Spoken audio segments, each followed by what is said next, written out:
Story 1. The Man at Pump 7. Gas stations are places most people don't think twice about.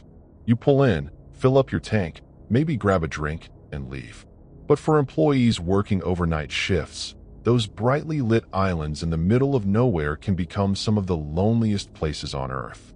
The following incident took place at a small gas station just outside Amarillo, Texas, and years later, the employee involved still refuses to work nights. The station sat along a quiet stretch of highway surrounded by flat fields and scattered ranches. During the day, it stayed busy with truck drivers and travelers heading across Texas, but after midnight, traffic slowed to almost nothing. On most nights, 22-year-old Ethan would spend hours alone behind the register, stocking shelves, cleaning coffee machines, and waiting for the occasional customer. The station had 8 fuel pumps arranged beneath a large canopy. At night, only half of them remained illuminated to save electricity. The others sat in darkness near the edge of the property where the pavement met open land. One Tuesday night in October, Ethan's shift had been unusually quiet. By 2 in the morning, only 3 customers had stopped by in over an hour. Rain clouds had rolled in earlier, leaving the pavement slick and reflective beneath the station lights. Around 2:35 a.m., Ethan glanced toward the windows and noticed a dark pickup truck pulling into the lot. Nothing about it seemed unusual at first. The truck moved slowly beneath the canopy before stopping beside Pump 7. The driver remained inside. Ethan waited. Usually customers stepped out immediately to begin fueling. This one didn't. Minutes passed. The truck remained parked beside the pump. The headlights stayed on. The engine continued running, but nobody exited. Eventually, Ethan assumed the driver was checking directions or sending a text message. He returned to organizing cigarette cartons behind the counter. When he looked up again several minutes later, he noticed something strange. The driver's door was now open, yet nobody stood outside the vehicle. The truck remained running. The headlights remained on, but the driver's seat appeared empty. Ethan walked closer to the front windows. The rain-speckled glass distorted parts of the view, but from what he could tell, nobody was near the truck. Pump 7 sat near the darker end of the canopy where one of the overhead lights had burned out months earlier. Still, it felt odd. The open door remained hanging wide. No movement. No customer. Nothing. After another minute passed, Ethan grabbed a flashlight from beneath the counter. Company policy required employees to investigate unusual activity around the pumps. Stepping outside, he immediately felt the cold wind that had picked up across the empty fields. The station looked even quieter from outside. The highway beyond the property was deserted. Not a single vehicle passed. As Ethan approached Pump 7, he called out toward the truck. No response. He moved closer. The interior light illuminated the driver's seat. Empty. The passenger seat. Empty. The truck itself looked normal. No signs of damage. No belongings visible inside. Just an idling vehicle sitting beneath the rain. Ethan shined his flashlight around the surrounding pavement. Nothing. Then he noticed muddy footprints leading away from the truck. The prints headed toward the rear of the property, toward the darkness beyond the pumps. At first, he assumed the driver had gone behind the building, maybe to use the restroom entrance. But the footprints didn't lead that direction. Instead, they continued toward a narrow drainage ditch separating the station from the fields beyond. The farther Ethan followed them with his flashlight, the more uneasy he became. The tracks disappeared into darkness. Beyond the station lights, the fields stretched for miles. No houses, no businesses, nothing, just open land. And whoever had stepped out of that truck had willingly walked into it. Ethan stopped following. Something felt wrong, very wrong. Returning to the building, he decided to review the security cameras. The footage showed the truck entering at exactly 2:35 a.m. It parked beside Pump 7. The driver's door opened. Then the driver stepped out. For a moment, Ethan felt relieved. At least there was an explanation. Until he realized where the man had gone. The camera showed him walking directly away from the station. Not toward the store, not toward the restrooms, not toward another vehicle. Straight toward the darkness beyond the property. The man never once looked back. He simply walked away into the field, and then vanished beyond the range of the cameras. Ethan replayed the footage 3 times. The man appeared to be middle-aged, wearing jeans and a dark jacket. Nothing unusual, nothing threatening.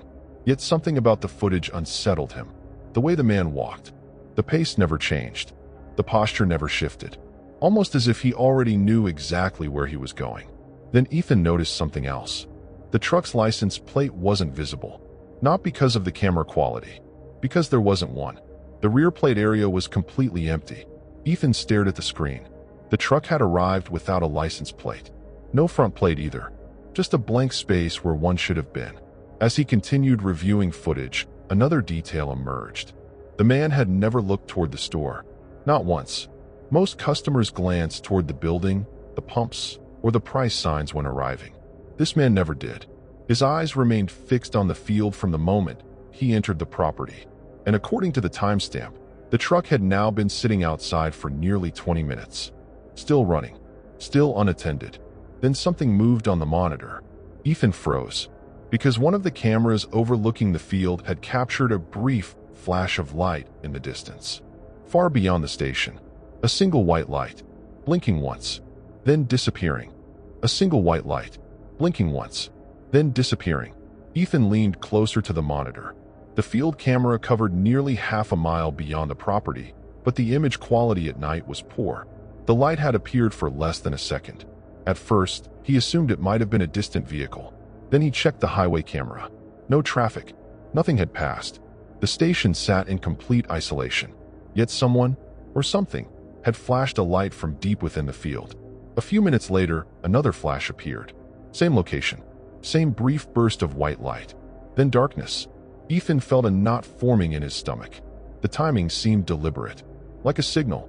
Before he could think further, his attention shifted back to the truck. The headlights suddenly switched off. The engine stopped. The lot became noticeably quieter. Ethan immediately checked the live camera feed. Nobody was near the vehicle. The keys had somehow been removed. For several seconds, he simply stared. The truck was empty. No one had returned. Yet the vehicle had just been shut off. His pulse quickened. The logical explanation was that he had missed someone approaching the truck. Maybe another person had been involved. Maybe someone was hiding nearby. But when he reviewed the last 5 minutes of footage, nobody entered the property. Nobody approached the vehicle. Nobody appeared on any camera. The truck had simply turned off by itself. At 3:12 a.m., Ethan finally called the county sheriff's office. A deputy agreed to stop by. 30 minutes later, a patrol SUV pulled into the lot.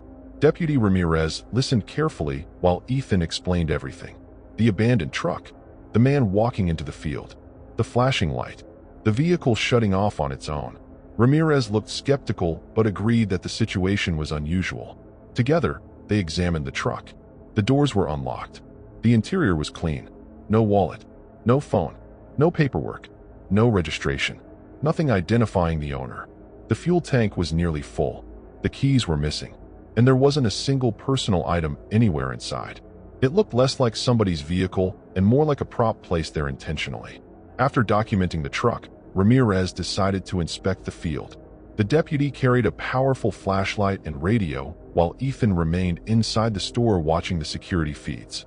For nearly 15 minutes, the deputy's flashlight moved through the darkness beyond the station, a small beam drifting farther and farther away. Then suddenly, the beam stopped. Ramirez remained completely still. Even from the camera feed, Ethan could tell something had caught the deputy's attention. A moment later, the deputy radioed dispatch. His voice sounded tense. Ethan couldn't hear the conversation, but he noticed Ramirez turning slowly in circles as if searching for something. Then the flashlight began moving back toward the station. Fast, much faster than before, almost like he was hurrying. When Ramirez returned, his expression had changed. He immediately instructed Ethan to lock the front doors. That alone was enough to terrify him, because deputies rarely looked nervous. This one did. When Ethan asked what happened, Ramirez hesitated before answering. About a quarter mile into the field, he'd found a wooden chair, just sitting alone in the grass, facing the gas station. Nothing else around it. No campfire, no tent, no vehicle tracks, just a single chair pointed directly toward Pump 7, the same pump where the truck had stopped. Neither man knew what to make of it. The deputy called for additional units. By 4 a.m., 3 patrol vehicles were searching the surrounding area. They found no sign of the missing driver, no footprints beyond the initial tracks, no evidence of foul play, nothing. Eventually, a tow truck arrived and removed the abandoned pickup. The rest of Ethan's shift passed without incident. But before leaving that morning, Deputy Ramirez gave him a piece of advice. If you ever see that truck again, call us immediately. 3 weeks passed. Ethan almost convinced himself the entire thing had been a bizarre one-time event. Then, during another overnight shift, a familiar vehicle pulled into the lot. His stomach dropped. The same dark pickup, same body damage on the rear bumper, same missing license plates. It parked beside Pump 7, exactly where it had before. This time, Ethan watched from the window. The driver's door opened. A man stepped out. The same man from the footage. Middle-aged, dark jacket, jeans, ordinary appearance. And just like before, he walked directly toward the field, never glancing at the store, never looking around, never changing pace. He disappeared into the darkness. Ethan immediately grabbed the phone and called the sheriff's office. But before anyone arrived, something happened that he would never forget. The field camera activated. Movement detected. Ethan opened the feed. And there, nearly half a mile away, illuminated by moonlight, stood dozens of wooden chairs scattered across the field. Every single one facing the gas station. Every single one empty. At least, that's what he thought. Until he zoomed in. Because sitting in one of the chairs was the man, completely motionless, facing the station, watching. The image froze for a moment due to poor signal. When it refreshed, every chair was empty. The man was gone. Deputies searched the area again that night. They found no chairs, no tracks, no sign of the truck's driver. And perhaps the strangest part of all, when investigators checked state databases, the vehicle's VIN number belonged to a pickup that had been reported destroyed in a scrapyard nearly 11 years earlier. Nobody ever identified the driver. Nobody ever located the owner. And despite multiple sightings over the following years, no officer was ever able to stop the vehicle. As for Ethan, he eventually quit working nights altogether. Even now, more than a decade later, he avoids that stretch of highway whenever possible. Because every so often, local employees still report seeing a dark pickup parked beside Pump 7. Engine running, driver's door open, waiting for someone to walk into the darkness. And if the stories are true, somewhere beyond the station lights, a field full of empty chairs may still be facing the gas station, waiting for whoever arrives next. Story 2. The Last Customer. Gas stations attract all kinds of people. Most customers stop for a few minutes before disappearing back onto the road. But occasionally, someone arrives who seems completely out of place. The following incident happened at a 24-hour gas station outside Flagstaff, Arizona, and according to the employee involved, it began with a customer who refused to leave. The station sat near the edge of town where the highway cut through miles of forest and desert. During the day, it served tourists heading toward the Grand Canyon. At night, however, traffic became sparse. 24-year-old Samantha worked the overnight shift 3 nights a week. She actually preferred nights. Fewer customers, less stress, more time to listen to podcasts while cleaning. Most shifts followed the same routine. A few truck drivers, a handful of travelers, then silence until sunrise. One Thursday night in November, the weather turned unusually cold. By midnight, temperatures had dropped below freezing. A light snow drifted through the parking lot, while Samantha sat behind the register scrolling through her phone. At approximately 1:40 a.m., a silver sedan pulled into the lot. The vehicle parked near the front entrance. A man stepped out. He appeared to be in his late 40s.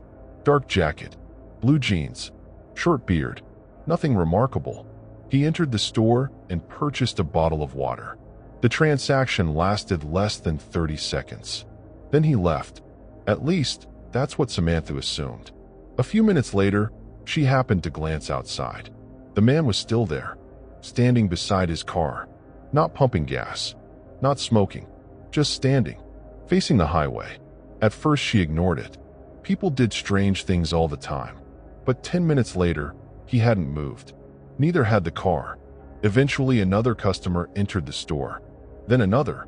Both came and went. The man remained outside, standing beside the sedan. motionless.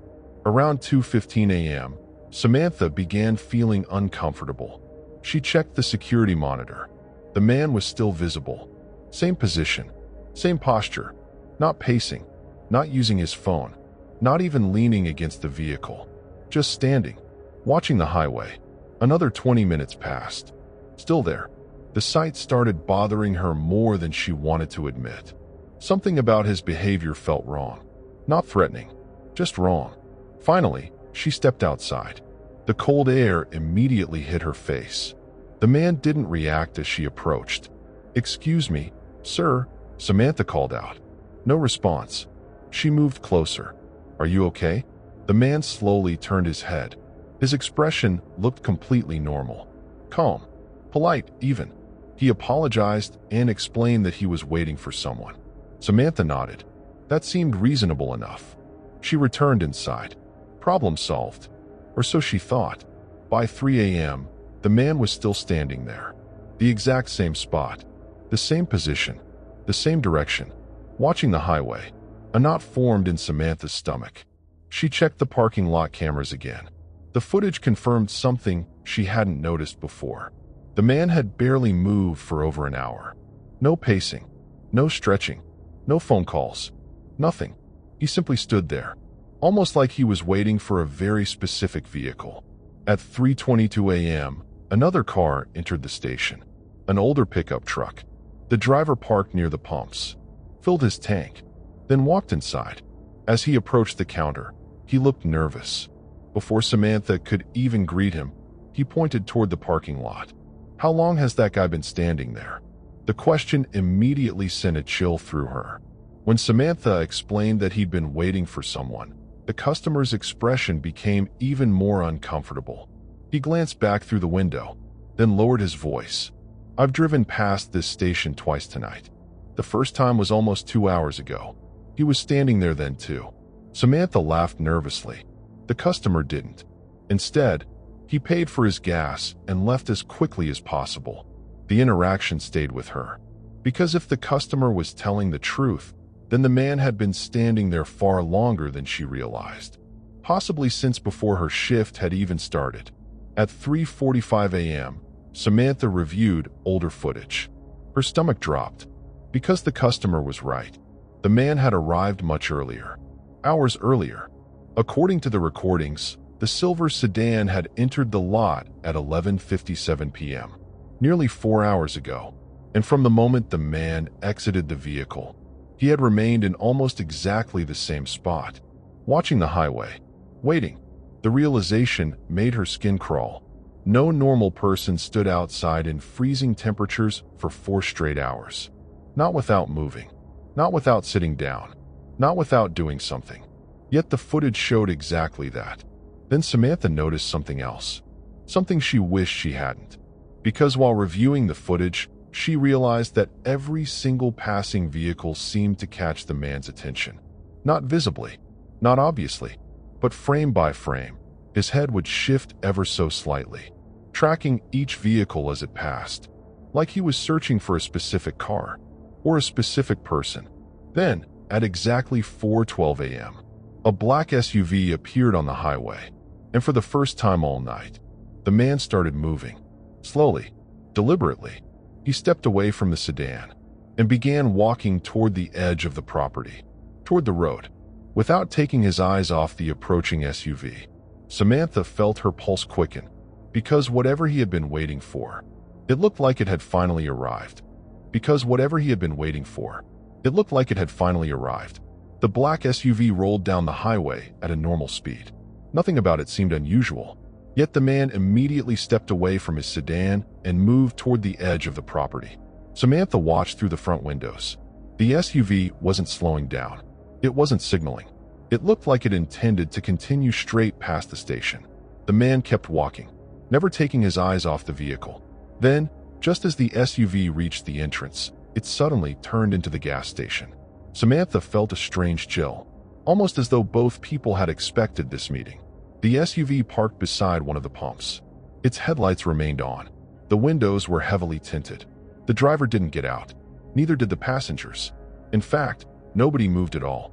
The man approached the vehicle, stopped beside the driver's window, and simply stood there. No conversation, no visible interaction, nothing. For nearly 30 seconds, both vehicles remained completely still. Then the SUV reversed, pulled away from the pump, and exited the station without a single person stepping outside. The man watched it leave, then turned around, walked back toward his sedan, and resumed standing in the exact same spot he'd occupied all night. Watching the highway, Samantha stared in disbelief. What had she just witnessed? The entire encounter lasted less than a minute. No exchange, no meeting, nothing. Yet the man behaved as though whatever he had been waiting for had finally happened. At sunrise, the man finally got back into his car, without buying fuel, without entering the store again, without speaking another word. He simply drove away. Samantha spent the rest of the morning trying to convince herself there had to be a reasonable explanation. Maybe the two drivers knew each other. Maybe it was a misunderstanding. Maybe she was overthinking it. Then the sheriff's department arrived later that afternoon. Not because of her, because of the black SUV. According to deputies, a family from Albuquerque had reported a relative missing.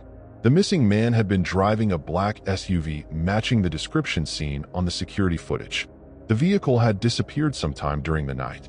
The officers were reviewing footage from businesses along the highway. Samantha's stomach immediately tightened. She showed them the recording. The deputies watched the footage several times. Then one of them paused the video, zoomed in, and frowned. The officer asked a question that immediately made Samantha uneasy. Who was the man standing beside the sedan? She explained everything. The hours of waiting, the encounter, the SUV. The deputy exchanged a look with his partner. Neither seemed comfortable. Eventually, they asked for copies of all the footage. Days passed, then weeks. The missing SUV was eventually found abandoned nearly 80 miles away. No sign of the driver, no evidence explaining what happened. And according to local news reports, the case quickly went cold. Most people forgot about it. Samantha tried to do the same, until almost 3 months later. One freezing January night, she was working another overnight shift when a familiar silver sedan pulled into the lot. Her heart nearly stopped. Same vehicle, same missing bumper sticker she'd noticed before. Same driver. The man parked in exactly the same spot, stepped out, and began staring toward the highway. Again, the sight made her physically sick. This time, however, she wasn't the only one who noticed. A state trooper happened to stop at the station around midnight. Samantha immediately told him everything. The previous incident, the SUV, the strange behavior. The trooper agreed to speak with the man. Watching through the windows, Samantha saw him approach the sedan. The conversation appeared calm, normal. The trooper eventually returned inside. According to him, the man claimed he was simply waiting for a friend. Nothing illegal, nothing suspicious, no warrants, no reason to detain him. Reluctantly, the trooper left. The man remained. Hours passed. Then something happened Samantha would never forget. At approximately 3:56 a.m., she noticed movement on one of the highway cameras. A vehicle approached from the south. As soon as its headlights appeared, the man stepped forward, just like before. Only this time, Samantha was already watching. The approaching vehicle wasn't an SUV. It was a sheriff's patrol vehicle. The man stared at it. The patrol vehicle entered the station, parked, and remained there for several moments. Then, without warning, it left. The man calmly returned to his position. Samantha immediately reviewed the recording, and that's when she noticed something that made her blood run cold. The patrol vehicle never appeared on any other camera. Only that one. No entry, no exit, no arrival, nothing. It existed on a single camera angle for less than 15 seconds, as though it had never actually been there. Terrified, Samantha contacted the sheriff's office. The response she received haunted her, because according to department records, no patrol vehicles were anywhere near the gas station at that time. The closest deputy had been over 20 miles away. After that night, the silver sedan never returned. But the mystery only became stranger. Months later, one of the detectives who had reviewed the original footage contacted Samantha privately. He'd been investigating the missing SUV case on his own, and during his research, he uncovered something unusual. The silver sedan, the one parked outside the station, the one driven by the man who waited all night, had been reported totaled in a fatal accident 9 years earlier. The registered owner had died at the scene. The detective even showed Samantha the photograph. The image came from an old accident report, a grainy driver's license photo attached to the file. The moment she saw it, her stomach dropped, because staring back at her was the same man she'd watched standing beside the sedan, watching the highway, for hours. Exactly the same. Not older, not younger. Exactly the same. To this day, Samantha still works during the daytime. She refuses to take overnight shifts. And every so often, truck drivers stopping through Flagstaff report seeing a silver sedan parked near an old gas station after midnight. A man stands beside it, motionless, facing the highway, as though he's waiting for someone, or perhaps waiting for something. And according to those who have seen him, he never leaves until the right vehicle finally appears. Story 3. The payphone behind the station. Most gas stations have areas customers never see. Behind the bright lights, fuel pumps, and convenience stores are service roads, storage lots, dumpsters, and forgotten pieces of property that nobody pays attention to anymore. The following incident happened outside Tulsa, Oklahoma, and according to the employee involved, it began with a phone call that should have been impossible. The station sat along an interstate exit used mostly by truck drivers and late-night travelers. It wasn't particularly large, but it stayed busy enough during the day to turn a steady profit. At night, however, the place felt completely different. 26-year-old Marcus worked the overnight shift 4 nights a week. By now, he was used to strange customers and unusual situations. Truckers would occasionally stop in after driving for 12 straight hours. Travelers sometimes wandered in looking exhausted and confused. But nothing compared to what happened during the winter of 2023. It started around 1:30 a.m. The station was empty. No customers. No vehicles at the pumps. Marcus sat behind the counter drinking coffee when the store phone rang. The call came from an internal extension. That immediately confused him. The only internal line connected to an emergency maintenance phone located behind the building. Nobody ever used it. In fact, Marcus wasn't even sure it still worked. Assuming the system was malfunctioning, he answered. Silence. Not static. Not breathing. Just silence. After several seconds, the line disconnected. Marcus shrugged and returned to work. 10 minutes later, the phone rang again. Same extension. Same result. Silence. Then the call ended. By the third call, Marcus became annoyed. The maintenance phone sat near an old service road behind the property. Decades earlier, before cell phones became common, truck drivers had used it to contact roadside assistance. The area had since been abandoned. Most employees never went back there. Eventually, Marcus grabbed a flashlight and stepped outside. The cold Oklahoma wind swept across the parking lot as he walked behind the station. The farther he moved from the front entrance, the darker everything became. The service road sat beyond a row of dumpsters and a chain-link fence. At the edge of the road stood the payphone, or at least what remained of it. The booth looked ancient. Faded paint peeled from the metal frame. The glass panels were cracked. Weeds grew through the pavement around its base. The entire thing looked completely abandoned. Marcus approached cautiously. The handset hung in place. The keypad appeared damaged. Nothing looked functional. Yet moments earlier, it had called the store. Feeling ridiculous, Marcus returned inside. The rest of the night passed normally. Then the following evening, the calls started again. 1:30 a.m., 1:40 a.m., 1:50 a.m., every 10 minutes. Always from the same extension. Always silence. By the end of the week, Marcus dreaded hearing the phone ring. The pattern never changed. Eventually, curiosity got the better of him. The next time the phone rang, he didn't answer. Instead, he opened the security cameras. One of the rear cameras overlooked part of the service road. The payphone booth appeared near the edge of the frame. Marcus froze, because someone was standing inside it. A man, tall, wearing a dark coat. The figure faced away from the camera, holding the receiver to his ear. Marcus immediately stood up. By the time he pulled up the live feed, the booth was empty. The man had vanished. Heart pounding, he replayed the recording. The figure remained visible throughout the entire call, standing perfectly still, using a phone that shouldn't have worked. The next morning, Marcus reported the incident to his manager. The response was exactly what he expected. Nobody believed him. The manager insisted it was probably a camera glitch. Old equipment. Bad lighting. End of story. Marcus tried accepting that explanation. Until 2 nights later. At exactly 1:40 a.m., the phone rang again. This time, however, a voice finally spoke. A man's voice. Quiet. Calm. Almost whispering. The voice asked a single question. Is he still there? Marcus immediately sat upright. Before he could respond, the line disconnected. The question repeated itself during the next call. Same voice. Same words. Is he still there? Then silence. By now, Marcus genuinely felt frightened. The following night, he decided to record the calls. At 1:30 a.m., the phone rang.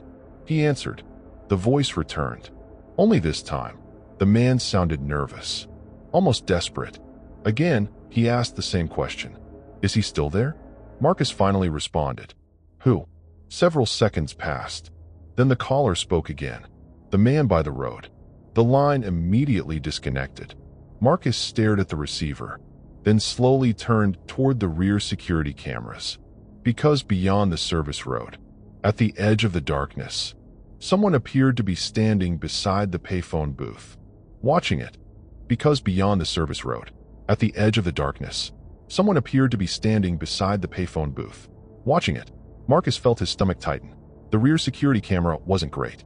The image quality deteriorated significantly at night, especially beyond the reach of the station lights. But there was definitely someone there.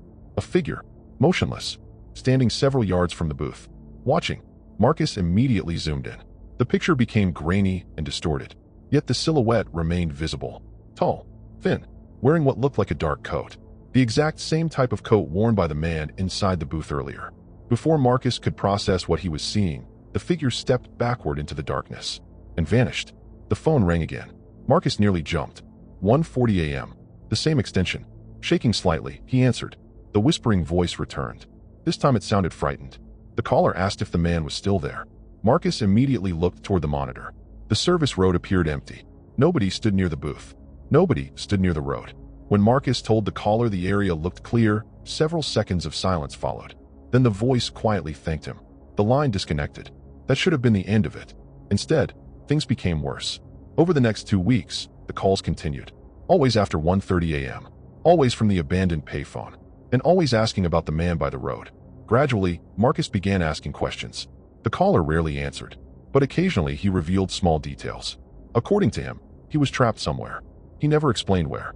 He never explained how. Every conversation eventually returned to the same concern, whether the man was still outside. One night, Marcus finally asked who the man was. The response chilled him, because the caller immediately whispered 3 words. He follows me, then hung up. At this point, Marcus became obsessed. The situation made no sense. The payphone had no active service.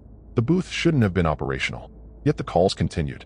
Desperate for answers, Marcus decided to inspect the booth during daylight hours. On his day off, he returned to the station and walked behind the property. The sunlight made the area feel less threatening. Still abandoned. Still forgotten. Still strangely isolated. Upon closer inspection, the booth looked even older than he remembered. The phone company logo had faded decades earlier. Rust covered most of the metal surfaces, and according to a sticker attached to the side, service had officially been disconnected in 2008. 15 years ago, Marcus checked the wiring. Nothing connected the booth to anything. The cables had been cut, removed completely. Yet somehow, the booth continued calling the store. Confused and frustrated, Marcus contacted the local phone company. The representative looked into the matter. Several days later, she called back. According to company records, the payphone number no longer existed. The line had been terminated years earlier. No calls could originate from it. No calls could be received by it. As far as their systems were concerned, the phone wasn't real anymore. The answer only created more questions. Then came the night that changed everything. At exactly 1:30 a.m., the phone rang. Marcus answered immediately, but this time, the caller wasn't whispering. He sounded terrified. The man repeatedly begged Marcus not to let him see the booth. Over and over again, the same sentence. Don't let him see the booth. Don't let him see the booth. Don't let him see the booth.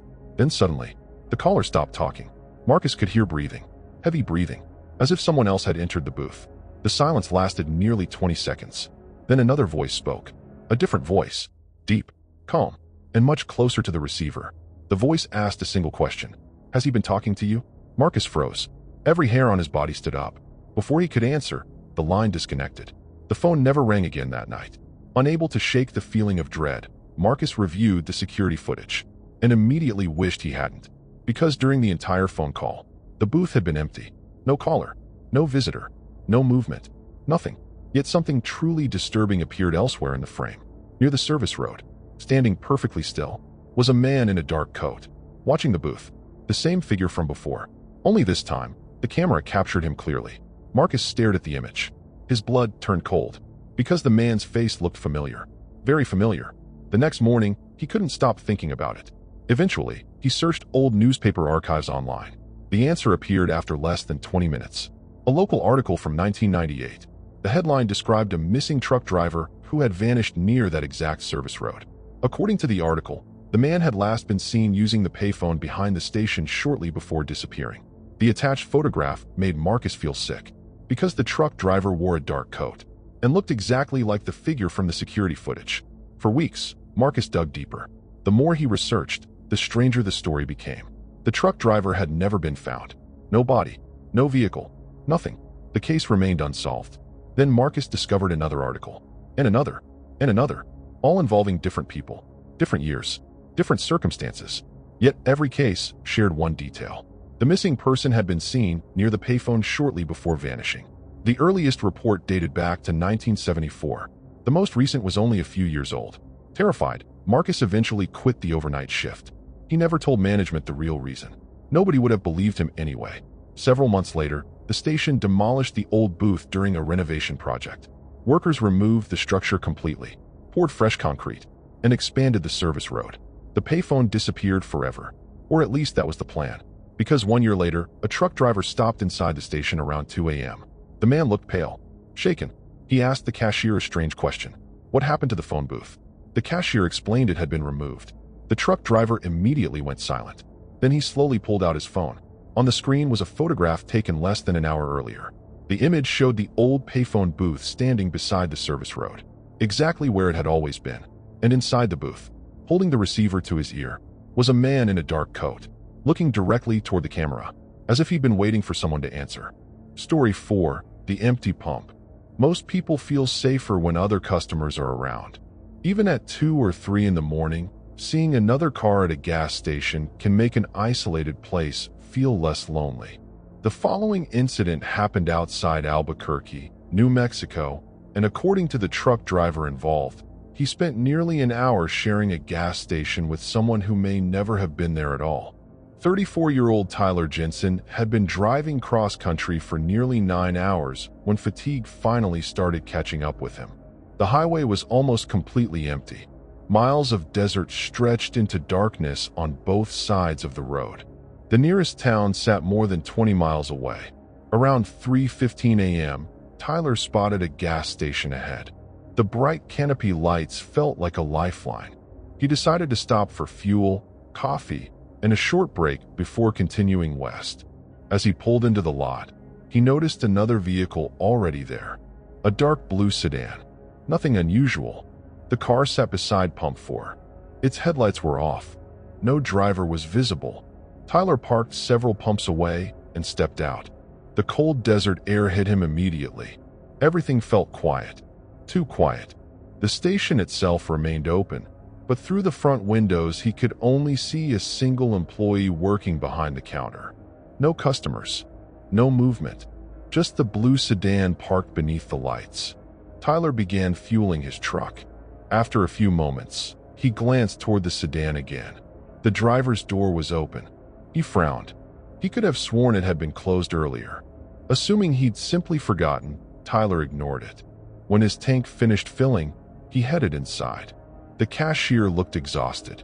Tyler purchased a coffee and a sandwich before making casual conversation. Eventually, he mentioned the sedan outside. The cashier immediately looked confused. What sedan? Tyler pointed through the front window. Pump 4. The blue one. The cashier stared outside for several seconds, then laughed. Brother, there's no car at Pump 4. Tyler smiled awkwardly. At first, he thought the cashier was joking. Then he looked outside himself. and froze. Because pump 4 was empty. Completely empty. No vehicle. No open door. Nothing. Tyler walked back toward the windows. The pump stood alone beneath the canopy lights. For a moment, he genuinely questioned himself. Maybe he'd mistaken another pump. Maybe exhaustion was playing tricks on him. The cashier assured him nobody had pulled into the lot since he'd arrived. Embarrassed, Tyler shrugged it off. After all, he'd been driving most of the day. Strange mistakes happened when people were tired. 10 minutes later, Tyler returned to his truck and immediately stopped walking. Because the blue sedan had returned. Same pump, same position, same open driver's door. The sight made his chest tighten. Slowly, he looked back toward the store. The cashier remained inside, stocking shelves, completely unaware. Tyler rubbed his eyes. The sedan remained there. Every detail looked normal. A license plate, a rear bumper sticker, dust covering part of the trunk. It looked like an ordinary car. Yet somehow, it hadn't existed 5 minutes earlier. Trying to stay rational, Tyler approached it. No one sat inside. No one stood nearby. The interior appeared empty. The keys remained in the ignition. A radio quietly played country music through the speakers. But there wasn't a single person anywhere near the vehicle. Then Tyler noticed something else. The fuel pump displayed numbers actively increasing. The car was supposedly fueling. Yet the nozzle remained hanging on the pump. Not connected to the vehicle. Fuel couldn't possibly be pumping. And yet the numbers continued rising. Slowly, steadily, as though gasoline was somehow flowing into a car that wasn't connected to anything. Tyler felt a wave of unease. Something about the situation felt fundamentally wrong. Not frightening, just impossible. Then he heard footsteps. Turning around, he saw the cashier walking toward him from the store. Relieved, Tyler pointed toward the sedan. "Tell me you can see this." The cashier slowed. His expression changed. Then he stopped completely. Because from where he stood, pump 4 appeared empty. Tyler looked back. The sedan remained exactly where it had been. The open driver's door swayed slightly in the wind. The cashier looked genuinely concerned now. "Brother, who are you talking to?" Tyler slowly turned around. The cashier wasn't looking at the sedan. He was staring directly at Tyler, as if Tyler was standing alone beside an empty pump. Then the cashier asked a question that made Tyler's stomach drop. "Why are you reaching into the back seat?" Tyler immediately looked down, because without realizing it, his hand was extended through an open rear passenger door, a door that apparently didn't exist, and resting on the seat inside the car was a photograph. The photograph showed the exact same gas station, the exact same pump, and a dark blue sedan parked beneath the lights. Only the photograph wasn't recent, because written across the bottom in faded ink was a date. October 14th, 1997. Tyler's pulse quickened, because according to the picture, someone was sitting in the driver's seat, watching him. Because according to the picture, someone was sitting in the driver's seat, watching him. Tyler nearly dropped the photograph. The image looked old, very old. The colors had faded. The edges were worn and creased. Yet there was no mistaking what he was looking at. The same gas station, the same canopy, the same pump 4, and the same dark blue sedan. His hands trembled as he stared at the figure behind the wheel. The face wasn't clear enough to identify, but whoever it was appeared to be looking directly toward the camera, or perhaps toward whoever would eventually find the photograph. The cashier's voice suddenly snapped Tyler back to reality. "Brother, are you okay?" Tyler looked up. The cashier still stood several feet away. Concern covered his face. Tyler immediately held up the photograph. "Can you see this?" The cashier hesitated, then slowly nodded. That alone terrified Tyler, because until now, the cashier hadn't been able to see the sedan. But he could see the photograph. "Where did you get that?" the cashier asked. Tyler pointed toward the back seat. The cashier's expression immediately changed, because from his perspective, there was no back seat. There was no car. Tyler appeared to be standing beside an empty fuel pump, holding a photograph he'd somehow pulled from thin air. The situation had become impossible. Without saying another word, Tyler returned to his truck. He wanted to leave immediately, yet something stopped him. The photograph. He couldn't stop looking at it. The longer he stared, the more details he noticed. A small dent above the rear wheel, a crack in one of the headlights, a bumper sticker partially peeling away from the trunk. Every detail matched the sedan beside Pump 4 perfectly. The only difference was the date. October 14th, 1997, nearly 30 years earlier. Then Tyler noticed something written on the back. A short message. 3 words. Don't get in. His blood ran cold. At first, he thought it might be some kind of joke, a prank. But something about the handwriting felt desperate, almost rushed, as if whoever wrote it hadn't had much time. Suddenly, movement caught his attention. The sedan. The driver's door slowly swung shut. Tyler froze. Nobody stood near it. Nobody touched it. The door simply closed on its own. Then the headlights switched on. The engine started, and country music began playing again through the speakers, this time louder. The cashier saw it too. For the first time all night, both men were staring at exactly the same thing. The cashier took a step backward. "You see it now, don't you?" Tyler asked. The cashier didn't answer. His pale face told Tyler everything. The sedan remained parked, engine idling, headlights glowing. Neither man moved. Then the passenger door opened. Slowly, deliberately, as though inviting someone inside. Tyler's stomach tightened. Every instinct told him to leave. Yet he couldn't look away, because someone was sitting in the driver's seat now. A figure, dark, motionless, watching them. The face remained hidden behind reflections on the windshield, but the silhouette was unmistakable. Someone was there. The cashier immediately backed toward the store. Tyler wasn't far behind. The moment both men reached the entrance, every light beneath the canopy flickered. Once, twice, then darkness. The entire fuel area went black. Only the sedan's headlights remained visible, shining across the empty lot. For several seconds, neither man spoke. Then the emergency lights inside the store activated. The power had gone out. When Tyler looked back outside, his heart nearly stopped, because the sedan had moved. It now sat directly in front of the store entrance. No tire sounds, no engine noise, no movement captured between. It had simply changed positions, and the figure inside remained watching. The power returned less than a minute later. The canopy lights flickered back on. The parking lot illuminated, and the sedan was gone. Completely gone. No taillights, no tire tracks, nothing, as though it had never been there. Tyler left immediately. He drove nearly 3 hours before stopping again. The photograph remained on the passenger seat the entire journey. The next morning, curiosity got the better of him. He began researching the gas station. What he discovered haunted him. On October 14th, 1997, a young woman disappeared from that exact location. Witnesses reported seeing her enter a dark blue sedan while traveling alone across New Mexico. She was never seen again. No body, no suspects, no answers. The case remained unsolved. The vehicle was never identified. What truly unsettled Tyler wasn't the disappearance itself. It was the evidence photograph included in an old newspaper archive.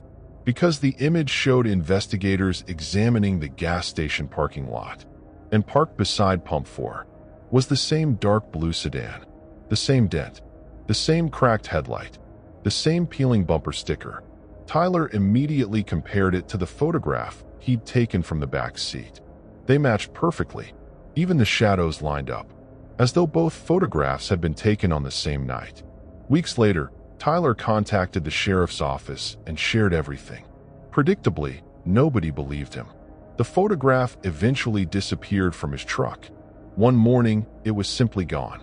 Just like the sedan, just like the woman, just like every explanation. But years later, truck drivers passing through that stretch of highway still tell similar stories. A dark blue sedan occasionally appears beside Pump 4 after midnight. Sometimes customers can see it. Sometimes they can't. Sometimes security cameras capture it. Sometimes they don't. And according to those who've gotten close enough to look through the windows, There's always someone sitting in the driver's seat, watching, waiting. And if you're unlucky enough to find a photograph resting in the back seat, there is only one message ever written on the reverse side. Don't get in. Story 5. The receipt. Most people throw away gas station receipts without even looking at them. They check the total, shove the paper into a pocket, and forget about it within minutes. The following incident happened outside Baton Rouge, Louisiana, and according to the customer involved, one small receipt led to a discovery that still has no explanation. 29-year-old Derek Collins was driving home from New Orleans after attending a friend's wedding. It had been a long day. The reception had run late.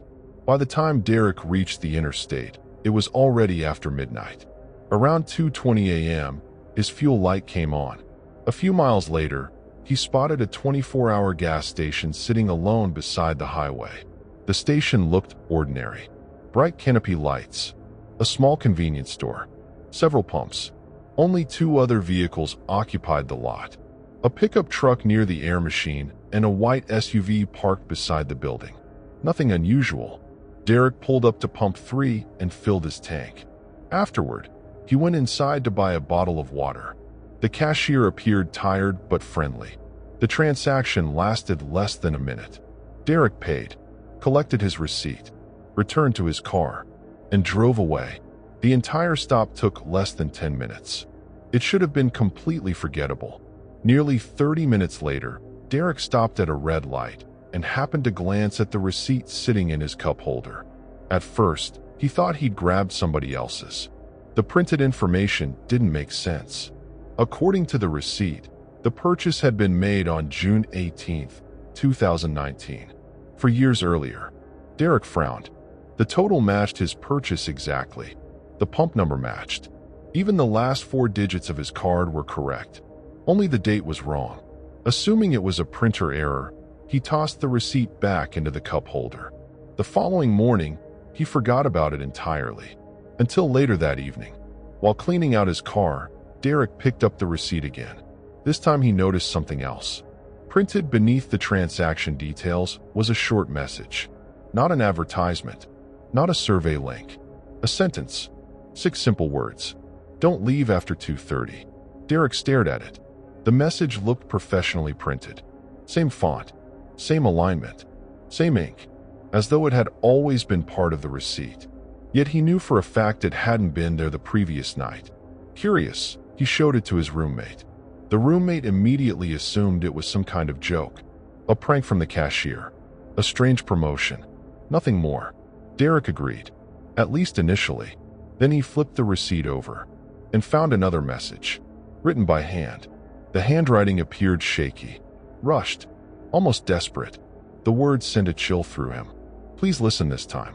For several seconds, Derek simply stared. The message wasn't there earlier. He was certain of it. Yet now it occupied nearly half the paper. The situation made no sense.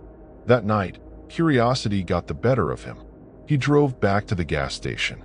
The cashier working the previous night wasn't there. Instead, a different employee stood behind the counter. When Derek explained the receipt, the employee laughed, then stopped laughing once he saw it. Because according to him, the station's receipt printers only printed transaction information. Nothing else. No custom messages. No notes. No advertisements. Nothing. Derek left feeling even more confused. Then, as he climbed into his car, he noticed something strange. The white SUV from the previous night sat in the exact same parking space beside the building. Same position, same angle, same vehicle. At first he assumed it belonged to an employee. Then he looked closer.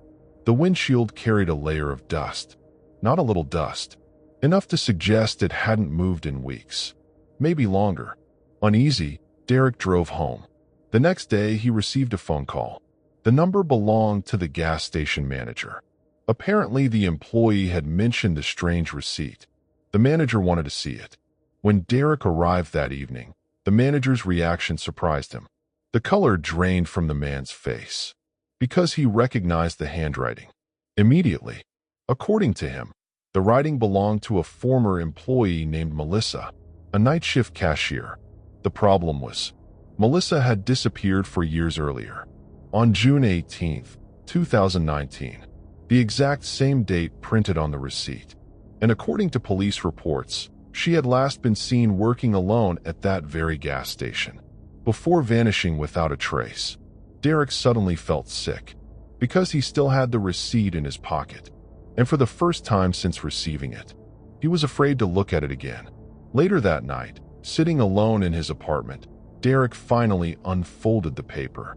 His hands trembled, because another message had appeared, one that definitely wasn't there before. A single sentence, printed directly beneath the others. He's still parking beside the building. Derek's pulse quickened, because he immediately knew what it meant. The white SUV, the one that never seemed to move, the one sitting beside the gas station, the one he'd already seen twice. Then his phone buzzed. A text message from an unknown number. Attached was a photograph of the gas station parking lot, taken from above, and parked beside the building was the white SUV. The timestamp read 2:31 a.m. The timestamp read 2:31 a.m. Derek stared at the image. The gas station looked exactly as he remembered it. Same pumps, same parking lot, same white SUV. But something about the photograph felt wrong. The angle, the height. It looked as though the picture had been taken from somewhere impossible, almost directly above the station, as if whoever captured it had been floating in the air. The unknown number sent another message. Just 3 words. "Don't go back." Derek immediately replied. "Who is this?" No response. The message showed as delivered. Nothing more. The following day, Derek couldn't focus on anything else. The receipt sat folded in his pocket the entire time. Every few hours he found himself checking it, looking for changes, looking for new messages. And each time he unfolded it, his anxiety grew. Because the paper wasn't blank anymore. New writing continued appearing.